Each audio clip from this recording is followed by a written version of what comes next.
کرم دین کو شادو نے خود ہی اپنی حقیقت سے باخبر کیا تھا۔ وہ کرم دین پر بڑا اعتماد کرتا تھا۔ انسانی گوشت کو پکانے کا انتظام کرم دین ہی کرتا تھا۔ یہ کام شروع دن سے ہی اس کے لیے انتہائی تکلیف دہ اور کراہیت آمیز تھا، مگر وہ اپنے محسن کی خوشی کے لیے یہ سب کرنے پر مجبور تھا۔ شادو کا اکلوتا بیٹا بابر تھا۔ 20 سال پہلے شادو کی دل عزیز بیوی بابر کی صورت میں اپنی آخری نشانی اسے سونپ کر جہان فانی سے کوچ کر گئی تھی۔ شادو کے لیے بابر کل کائنات تھا۔ اس نے بابر کو بے تحاشا پیار دیا تھا۔ وہ بابر کی محبت میں بڑا ہی سرشار تھا کہ اس نے دوبارہ کبھی پھر شادی کا سوچا تک نہیں۔ خود بابر بھی اپنے باپ کو عظیم انسان سمجھتا تھا جو غریبوں اور محتاجوں کا سہارا تھا، مگر شادو کے گھناؤنے چہرے سے وہ واقف نہ ہو سکا تھا۔ شادو کے عرصہ سے آدم خوری کی لت کا شکار ہو چکا تھا۔ یہ بھی اس کے غلیظ سفلی عمل کا نتیجہ تھا، جس میں اس نے دولت کی ریل پیل کے لیے ایک چلہ کاٹتے وقت 40 دن تک انسانی گوشت کا استعمال کیا تھا۔ اس وقت اس کا یہی خیال تھا کہ وہ چلے کی خاطر ایسا کر رہا ہے، مگر چلے کی مدت پوری ہو جانے کے بعد وہ انسانی گوشت استعمال کرنا چھوڑ دے گا اور عام انسانوں کی طرح خوراک استعمال کرے گا۔ لیکن وہ نہیں جانتا تھا کہ انسانی گوشت کھانے کی لت کسی مرض کی طرح اس کو لگ جائے گی۔ اب حال یہ تھا کہ وہ انسانی گوشت کے بغیر رہ نہیں سکتا تھا۔ اس کا حل بھی اس نے بڑی آسانی سے ڈھونڈ لیا تھا۔ جو لوگ اس کے پاس اپنے مسائل حل کروانے کے لیے آتے تھے، ان میں سے کسی کو وہ ایسا عمل یا چلہ بتاتا تھا جو آبادی سے دور کرنا ہوتا تھا، مگر چلے یا عمل کا اثر زائل ہونے کی دھمکی دے کر وہ اس کے کانوں میں یہ بات ڈال دیتا تھا کہ کسی سے عمل یا چلے کا ذکر نہ کیا جائے۔ وہ سادہ لوح بندہ کوئی نہ کوئی بہانہ بنا کر شادو کے فراہم کردہ مکان میں چلا آتا، جو کہ اس نے واقعی آبادی سے کافی دور لے رکھا تھا۔ اسے مقتلگاہ کہا جائے تو زیادہ مناسب ہوگا، اور شادو آسانی سے ضرورت مند کو زیر کر لیتا، پھر وہ اس کو ذبح کرنے کے بعد اس کے گوشت سے اپنی بھوک مٹاتا تھا۔ یہ گناؤنا اور خطرناک کھیل وہ ایک عرصے سے کھیل رہا تھا، اور اپنا کام وہ اس قدر صفائی سے کر رہا تھا کہ آج تک وہ قانون کی نگاہ میں نہیں آیا تھا۔ لوگ تو اس کو پارسا سمجھتے تھے۔ اپنی ساکھ برقرار رکھنے کے لیے وہ دل کھول کر غریبوں اور محتاجوں کی مدد کرتا تھا۔ یہی وجہ تھی کہ اس کے پاس آنے والے لوگوں کی تعداد دن بدن زیادہ ہو رہی تھی۔ ایک دن بابر کا بچپن کا ایک دوست تنویر شادو کے پاس اپنا مسئلہ لے کر آیا۔ وہ کسی لڑکی سے شادی کرنا چاہتا تھا، مگر نہ تو لڑکی اسے پسند کرتی تھی اور نہ ہی لڑکی والے اسے پسند کرتے تھے اور اس رشتے سے رضامند نہیں تھے۔ اسے یقین تھا کہ شادو ضرور کوئی نہ کوئی ایسا عمل کر دے گا کہ نہ صرف وہ لڑکی بلکہ اس لڑکی کے گھر والے تک اس کے تلوے چاٹنے شروع ہو جائیں گے۔ وہ بڑی تفصیل سے شادو کے سامنے اپنا مسئلہ بیان کر رہا تھا، مگر شادو کی نگاہیں اس کے صحت مند اور توانا جسم کو دیکھ کر چمک اٹھی تھی۔ وہ یہ بات بھی نظر انداز کر گیا تھا کہ وہ لڑکا اس کے لاڈلے بیٹے کا جگری یار تھا۔ تمام تفصیلات سن کر شادو گویا ہوا۔ تم فکر مت کرو، یہ مسئلہ بس 3 راتوں کی مار ہے۔ کیا مطلب؟ میں سمجھا نہیں۔ تنویر سوالیہ انداز سے بولا۔ شادو گہرے لہجے میں بولا، پہلی بات رازداری کی ہے۔ میں جو عمل نہیں بتاؤں گا کسی کو اس کی بھنک بھی نہیں پڑنی چاہیے، ورنہ سارے عمل کا اثر زائل ہو جائے گا۔ تنویر قائل ہوتے ہوئے بولا، آپ فکر نہ کریں، یہ بات ہم دونوں کے درمیان ہی رہے گی۔ شادو رازدانہ لہجے میں بولا، تمہیں آبادی سے دور کسی مکان پر 3 رات ایک محسوس پڑھائی کرنی ہوگی۔ اس کے بعد حالات جس خوشگوار انداز سے تبدیل ہوں گے تم سوچ بھی نہیں سکتے۔ تنویر کچھ پریشانی سے بولا، مگر آبادی سے دور مکان والی بات مجھے کچھ پریشان کر رہی ہے۔ شادو تیز لہجے میں بولا، بیٹا تمہیں اس کے متعلق پریشان ہونے کی قطعاً ضرورت نہیں۔ آبادی سے دور میرا ایک مکان ہے، تم اسی مکان میں اپنا عمل مکمل کر لینا۔ شادو کی بات سن کر تنویر خوش ہوتے ہوئے بولا، آپ نے تو میری پریشانی ہی دور کر دی۔ میرے خیال میں یہ عمل جلد سے جلد شروع ہو جانا چاہیے۔ کل کا دن مناسب رہے گا۔ شادو کی بات سن کر تنویر اسبات میں سر ہلانے لگا۔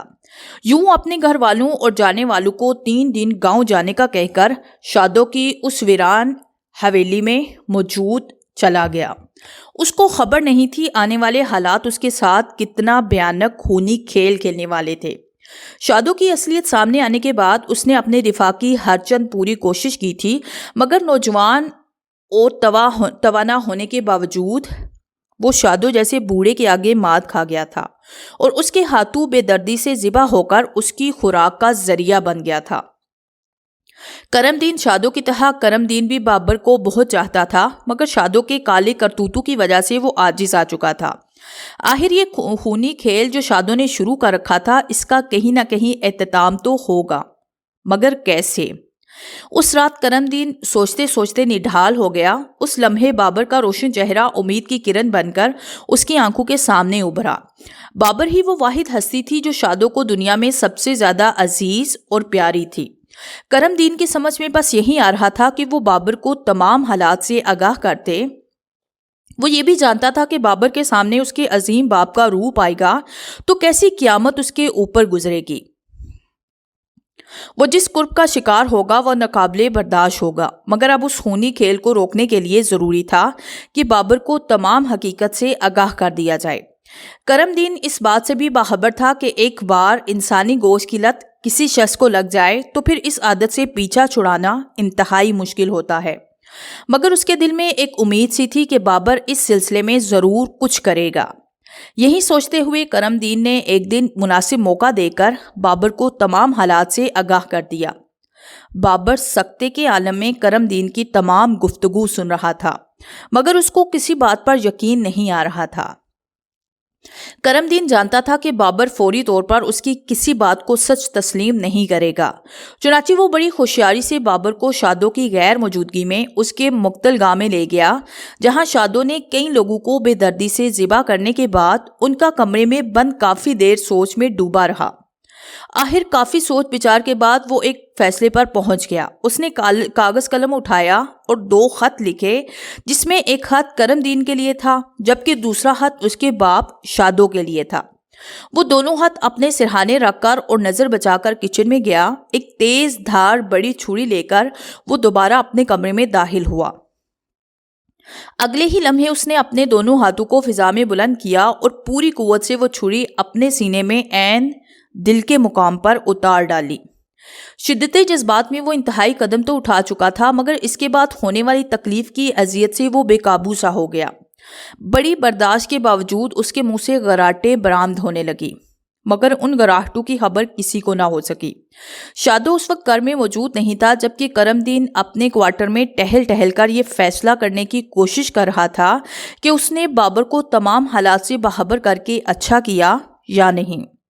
اس کا دماغ تو اسے ہوش مندی کا فیصلہ کہہ رہا تھا، جبکہ دل کسی انجانے خطرے کے پیش نظر کانپ رہا تھا۔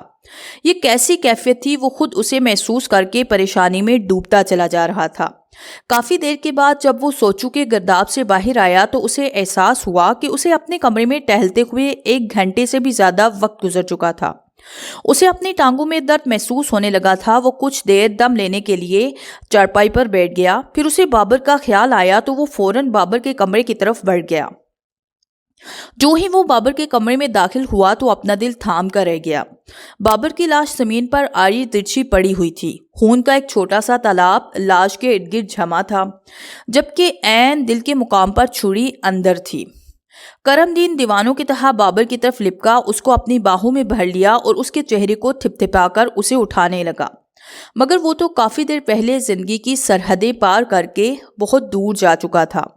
اس بات کا احساس کرم دین کو بابر کے سرد اور بے جان وجود کو چھوتے ہی ہو گیا تھا۔ کرم دین کافی دیر سر جھکائے آنسو بہاتا رہا۔ اسی اثناء میں اس کی نظر بابر کے سرہانے موجود 2 خطوط پر پڑی۔ ایک خط پر کرم دین کے نام کی تحریر موجود تھی۔ اس نے کانپتے ہاتھوں سے اس خط کو کھول کر پڑھا تو بے اختیار وہ پھوٹ پھوٹ کر رونے لگا۔ بابر نے اس خط میں اپنی آخری خواہش بیان کی تھی، گو کہ اس کو خواہش پوری کرنا کرم دین کے لیے ایک مشکل ترین مرحلہ تھا، لیکن وہ اس کی خواہش کو پورا کرنے کے لیے تیار ہو گیا۔ اس نے دونوں خطوط اپنی جیب میں ڈال دیے اور شادو کو بابر کی موت کی خبر پہنچا دی۔ یہ خبر کیا تھی؟ گویا ایک قیامت تھی جو شادو پر پہاڑ بن کر ٹوٹی تھی۔ وہ پاگلوں کی طرح اپنے بیٹے کی ناش سے لپٹ کر رو رہا تھا۔ کافی دیر کے بعد جب وہ نڈھال ہو کر اٹھا تو اپنے سامنے کرم دین کو پایا۔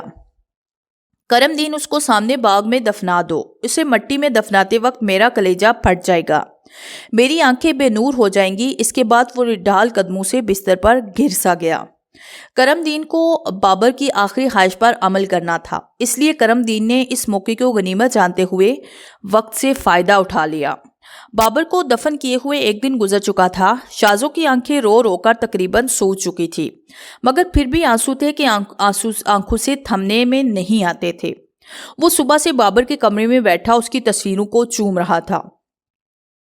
شدید صدمے کے ساتھ اسے اس بات پر بھی حیرت تھی کہ بابر جیسا خوش طبع نوجوان خودکشی کیسے کر سکتا ہے۔ وہ بار بار خود سے یہ سوال پوچھ رہا تھا کہ اس سے بابر کی پرورش کے دوران ایسی کیا غفلت ہوئی تھی جو اس نے ایسا سنگین قدم اٹھانے سے بھی گریز نہیں کیا۔ کرم دین صبح سے اسے نظر نہیں آیا تھا۔ خدا جانے وہ بیچارہ کہاں صدمے میں نڈھال پڑا ہوگا۔ شادو نے بڑے دکھ سے سوچا اور اٹھ کر ڈرائنگ روم میں آ کر بیٹھ گیا۔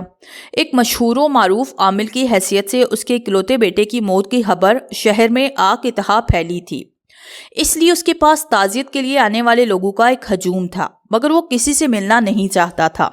وہ مکمل طور پر روپوش ہو کر اپنے مکان میں موجود تھا۔ بیٹے کی موت کا صدمہ ایک طرف، مگر شام تک اس کے اندر ایک اور کیفیت نے ہلچل مچا دی۔ آدم خوری کی لت سنگین صورتحال میں بیدار ہو گئی تھی اور وہ بھوٹ سے نڈال سا ہونے لگا تھا۔ وہ حیران تھا کہ جس قسم کے صدمے کا وہ شکار تھا، اس حال میں تو انسان کو کسی چیز کا ہوش نہیں رہتا۔ جلد ہی اس کو خیال آیا، اب وہ انسان کہاں رہا ہے۔ انسانی گوشت کو کھاتے کھاتے اس کے اندر درندوں جیسی صفات نمایاں ہونے لگی تھی۔ وہ بے تاب سا ہو کر نظر بچا کر اپنے اس مقتل گاہ کی طرف روانہ ہوا۔ وہاں پہنچ کر اس کو سخت حیرت ہوئی۔